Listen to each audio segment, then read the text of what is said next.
శివుడి తల మీద పాముంటే మనం ఏం చేయలేము. ఒకసారి అదే అనుకుంటున్నారు. నేను తప్పకుండా శివుడి తలపైన పాముంటే నమస్కారం పెట్టి శివుడికి దాన్ని బయట తీసుకొచ్చి పాముని ఏం చేయాలో అది చేస్తామని చెప్పి కూడా నేను మీకు తెలియజేస్తున్నా.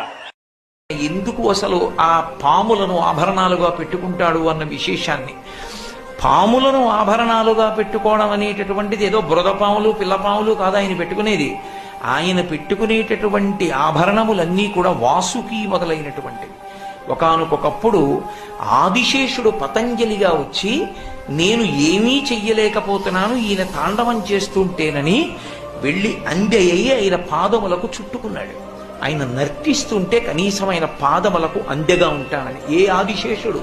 సమస్త భూమిని తన పడగల మీద మోసే ఆదిశేషుడు ఆయన పాదములకు అందే. ఆయనని సేవించడానికి ఆయన అనుగ్రహాన్ని పొందడానికి చేరారు. ఒక్కొక్క పాము ఒక్కొక్క ఆభరణంగా ఎందుకు మారిందో వింటే అవి స్థల పురాణాలు అయ్యాయి కుక్షి క్షేత్రానికి వాటికి. అంతటి మహానుభావుడైన మృత్యుంజయుడు అందుకు పెట్టుకున్నాడు ఆభరణాలు.